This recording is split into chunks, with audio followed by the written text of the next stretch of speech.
जी छाबड़ा जी, नमस्कार जी। नमस्कार सर, नमस्कार। पिछले कुछ एपिसोड से हम जीवन से जुड़े अलग-अलग पहलुओं पर चर्चा करते आए हैं। हमारे दर्शकों ने भी उस चर्चा को काफ़ी सराहा है और हर दिन नित नियम वो हमारे चैनल को देखने के लिए उत्सुक रहते हैं कि आज की चर्चा का विषय क्या होने वाला है।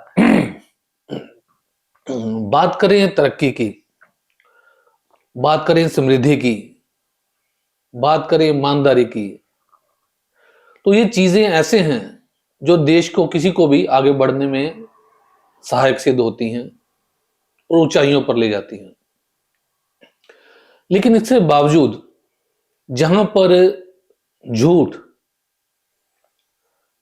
और ईमानदारी की कमी होती है, मान लीजिए झूठ का बढ़ावा होता है, जहां लोग नित नियम झूठ बोलते रहते हैं, डिसिप्लिन में भी नहीं रहते, तो वो देश, वो घर, वो परिवार कैसे सफर करता है। और ग्रहों की बात करें तो ग्रह उन पर कैसे प्रभाव डालते हैं, ये भी हमारे दर्शकों को बताएं। मैं पहले मेरे जो सुनने वाले दर्शक हैं जी, मैं उनको, भारत बहुत महान देश है। जी जी, बहुत यहाँ पे बहुत बहुत धर्मात्मा लोग भी हैं। धर्मात्मा लोग भी हैं और ज्ञानी लोग भी हैं जी। हमारी यहाँ पे जो धरती है बड़ी पवित्र धरती है, ऋषि मुनियों की धरती की, ऋषि मुनियों की धरती है। जी जी। लेकिन हमारी जो ऋषि मुनियों की धरती है होने के बावजूद जी, हम लोग आजकल बच्चे बाहर जा रहे हैं, यहाँ पे कोई रहने को तैयार नहीं है। क्यों? हमारी इतनी अच्छी, हमारे जो संस्कार थे, हमारी जो कल्चर था बहुत रिच था। जी हाँ, सोने की चिड़िया के नाम से जाना जाता था जी हिंदुस्तान। बाहर के लोग हमारी कल्चर को बहुत पसंद करते हैं, लेकिन हमारे जो बच्चे बाहर जा रहे हैं उसका कारण क्या है?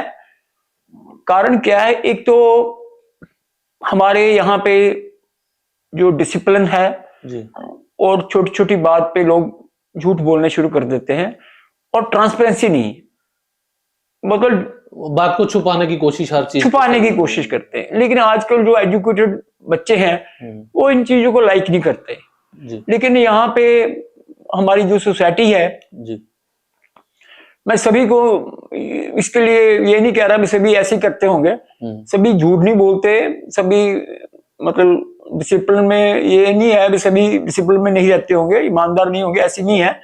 लेकिन जो ओवरऑल यहाँ पे जो ट्रेंड है जी, वो कुछ ऐसा है जिसकी वजह से हमारा देश बहुत पीछे है। मैं एक चीज ना आपको यहाँ पे एक एग्जांपल देना चाहता हूँ। मैं 95 की बात कर रहा हूँ जी। मैं यहाँ पे माल रोड पे लुधियाना में मेरे कोई कनाडा से कोई मतलब आए थे वहां से, मिस्टर जयपाल, और he was discussing with me about Bible, and I asked him that you give me time, and then wherever you are sitting, wherever you are living, I will go there and I will discuss with you about Bible. We'll talk on this matter. हाँ, he will give me a time around about 5:30, and I will reach there and 5:25 at the church of Aarti Chowk. So when I reached there, and Mr. Joypal, he was from Canada, he was saying to me, "You are the first person in India जो मेरे को time दे के time पर आया।" which came in time. तो फिर मैंने उस टाइम सोचा, मैं क्या भी हमारी कंट्री इतनी कल्चर में रिच होने के बावजूद हम इतने पीछे क्यों रहे? क्यों हैं? क्योंकि हम टाइम की वैल्यू नहीं समझते। टाइम की वैल्यू, डिसिप्लिन, ट्रांसपेरेंसी और ट्रूथफुलनेस, ये तीनों चीजें हमारी कंट्री को, हमारे परिवार को हम कहीं भी ले जा सकते हैं। पर लेकिन ये इन तीन चीजों की कमी की वजह से हम इतनी देर होगी हमें देश को याद हुए, तो अभी भी हम कई कंट्रियों से बहुत पीछे हैं। हम आगे बहुत बढ़ रहे हैं, ऐसी कोई बात नहीं है, लेकिन ये 3 चीजों की जो इम्पोर्टेंस है जी जी वो सिर्फ कंट्री में नहीं है, घर में भी है। सभी जगह ये चीजों की इंपॉर्टेंस होनी चाहिए, तभी हमारा जो देश है ना वो आगे बढ़ पाएगा। क्योंकि हम कहते हैं हमारा शनि खराब हो गया, हमारा राहु खराब हो गया। ये शनि राहु क्यों खराब होते हैं? हम कहते हैं शनि राहु को हम खराब हम आप ही कर रहे हैं। झूठ बोलेंगे, निंदा चुगली करेंगे, डिसिप्लिन में नहीं रहेंगे, तो शनि राहु केतु खराब होंगे ही होंगे। अच्छा, ये मतलब कारक हैं उनके, सत्य के कारक हैं। सत्य के कारक हैं। हम ना ये सोचते हैं, अब फॉरेन में क्या है, वहां लोग अपने काम के ऊपर काम पे मतलब रखते हैं। जब उन्होंने काम करना तो काम ही करना, उन्होंने फालतू गॉसिप नहीं करनी। यहाँ पे काम भी कर रहे हैं और अननेसेसरी गॉसिप भी कर रहे हैं। काम अलग जगह कर रहे हैं, फिर साथ में गॉसिप भी चल रहा है। वहां सिस्टम क्या है, वहां काम करने के टाइम पे काम ही करना है। जब हम उनका काम खत्म हो जाए उसके बाद कुछ करना है।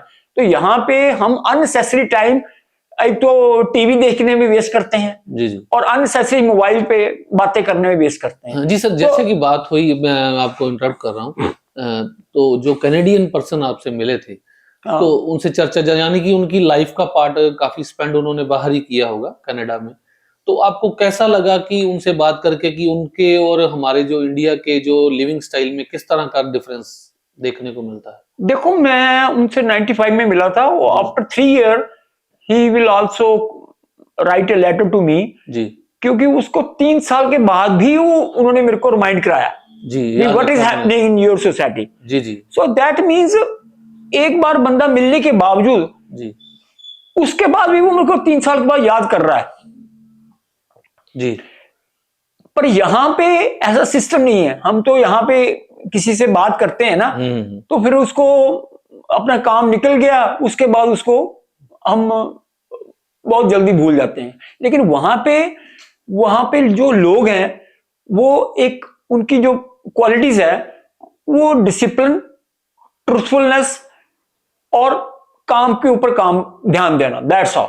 मतलब यहाँ पे हमारा एक डिसिप्लिन की कमी है, पंक्चुअलिटी की कमी है, और छोटी छोटी बात पे झूठ बोलने की जो हमें आदत है। मैं सभी को इसमें कसूरवार नहीं ठहरा सकता, मैं सभी को नहीं मैं इसमें कहता, बट लेकिन ओवरऑल जो हमारा यहाँ सिस्टम है वो ये है। इसकी वजह से हम वहां से यहाँ से हम बहुत पीछे। लेकिन देखिए छावड़ा जी, काम का जो लाइफ की बात करें या बिजनेस की बात करें, तो कई बार काम को हैंडल करते वक्त भी कई बार इंसान को सच या झूठ पे लोग चले जाते हैं, क्योंकि फॉर द सेक किसी को नुकसान पहुंचाने के लिए नहीं, ताकि उसको उससे है किसी को नुकसान ना पहुंचता हो, तो वो झूठ बोल देना, वो सोचते हैं कि झूठ नहीं है, ऐसा कुछ मैटर करता है कि नहीं? कई ऐसे फील्ड हैं जिसमें हमें कुछ ना कुछ झूठ का सहारा तो लेना ही पड़ेगा, लेकिन पर जनरली हमें अपनी जो सोसाइटी में हमारे साथ जो मतलब जनरली हम लिंक्स रखते हैं जी जी,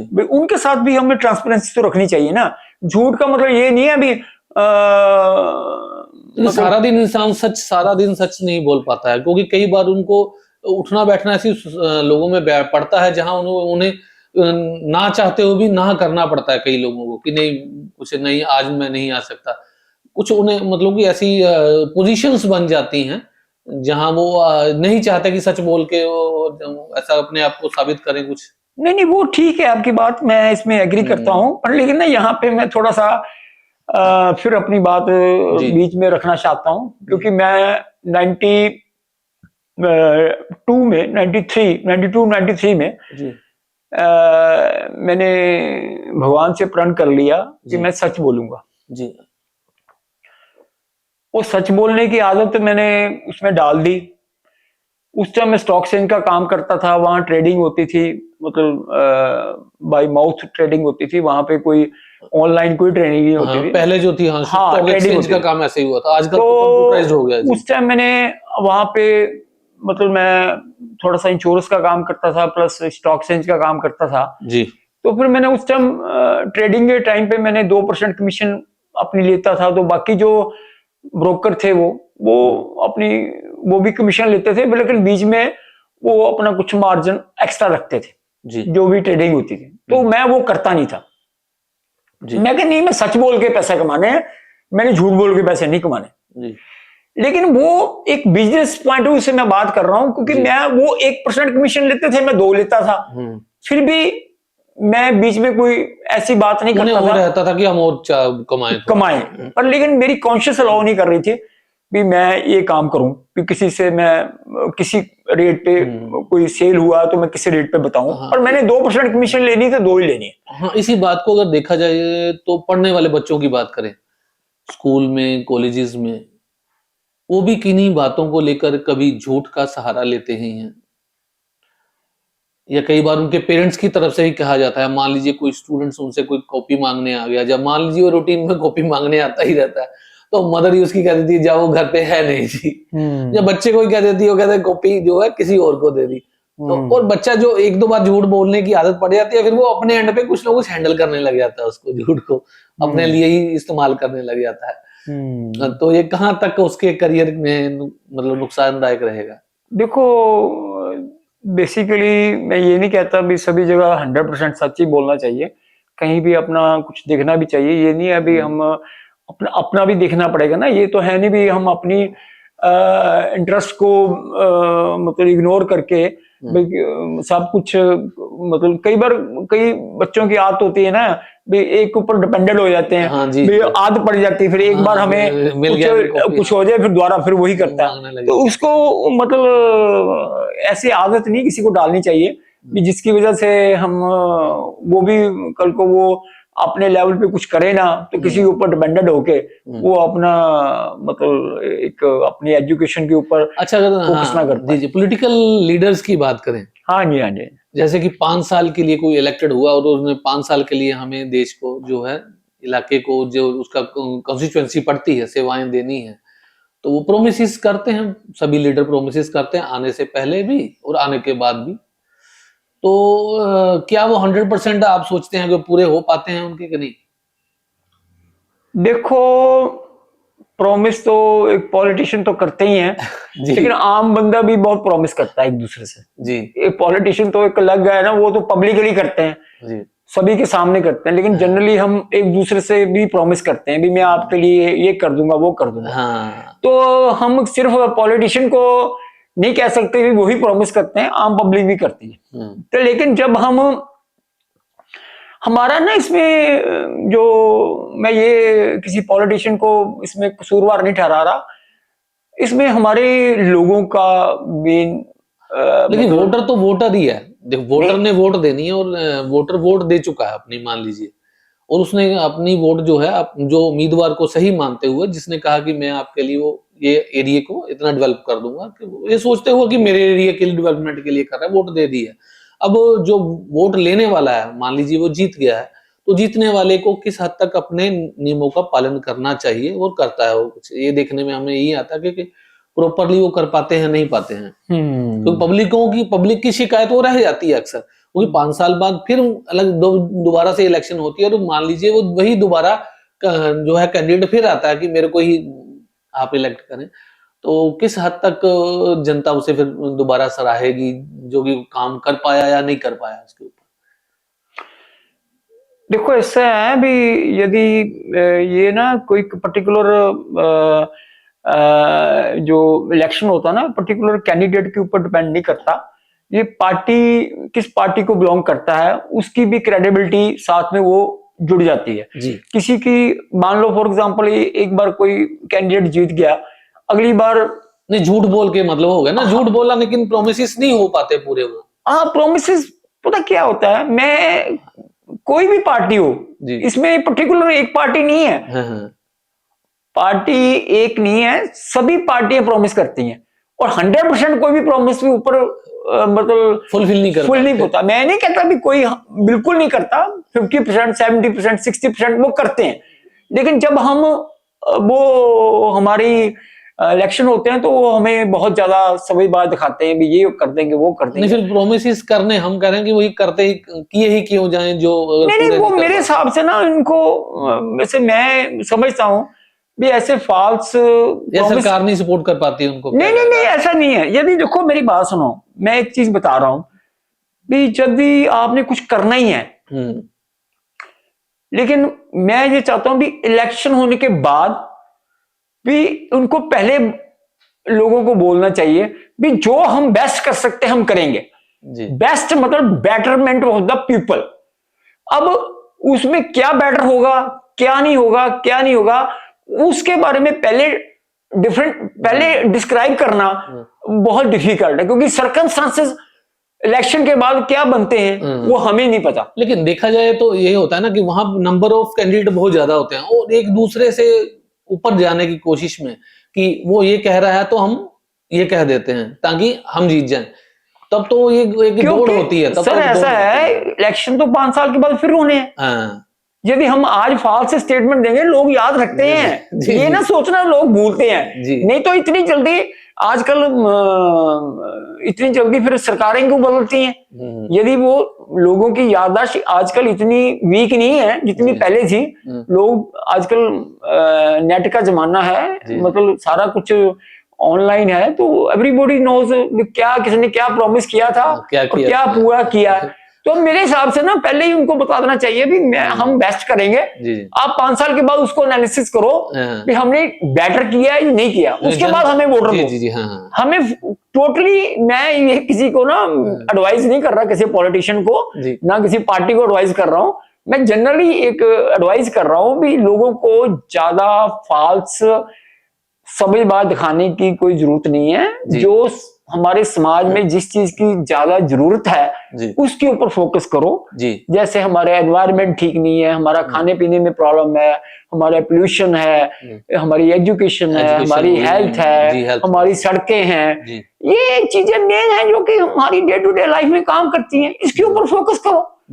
अब ये चीजें सरकार कोई भी करे इसमें कोई हर्ज नहीं है, लेकिन ये चीजों जो कि मेन है इसके ऊपर फोकस करोगे तो ऑटोमेटिकली आगे भी वो इलेक्शन जीतेगा। लेकिन हम ये कर देंगे वो कर देंगे, ऐसे ही फाल्स स्टेटमेंट देके अपनी भी रेपुटेशन खराब करते हैं और लोगों में क्रेडिबिलिटी भी खत्म होती है और देश का नाम भी देखिए। हाँ, ऐसे देखो हम 5 साल के बाद फिर शक्ल दिखानी है लोगों को, हाथ जोड़ते हैं 5 साल के बाद।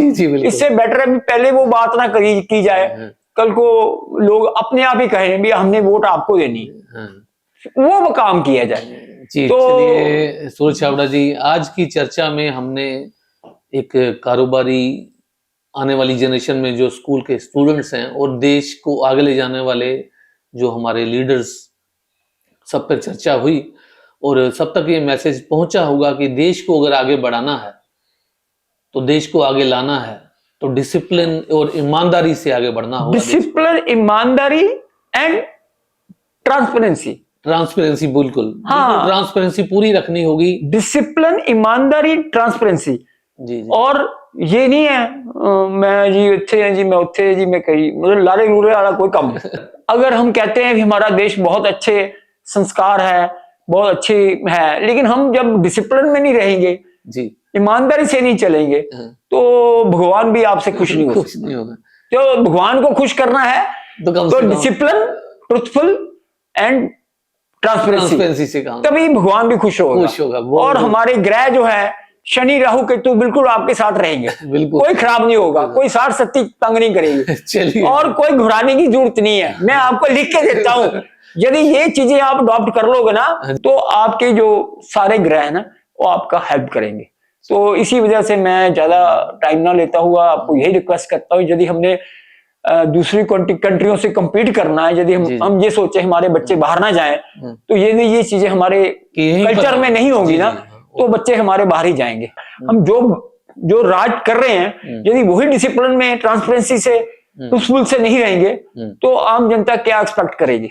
तो हम ये उम्मीद रखते हैं हमारे जो पॉलिटिशियन को ये चीजें पहले अडॉप्ट करनी चाहिए। चलिए, आप विचार हमारे कमेंट बॉक्स में जरूर बताएं और अगर आपने सूरज छाबड़ा जी से कुछ जानकारी लेनी है तो इनके नंबर जो है टीवी स्क्रीन पर फ्लैश हो रहे हैं, आप सैटरडे संडे इनसे कभी भी अपॉइंटमेंट लेके बात कर सकते हैं। और थैंक यू वेरी मच। मैं आपको सभी को रिक्वेस्ट करता हूँ, सारे ग्रह आपके ठीक है पर ये चीजें फॉलो कर लोगे तो शनि राहु केतु से, बृहस्पति से किसी से डरने की जरूरत नहीं है। Thank you. तो ग्रह सभी आपको एक मार्गदर्शक देने के लिए हैं, पर ये चीजें आपको आपके ग्रह को भी ठीक करेगी, आपकी लाइफ को भी ठीक करेगी। Thank you very much, thank you. धन्यवाद।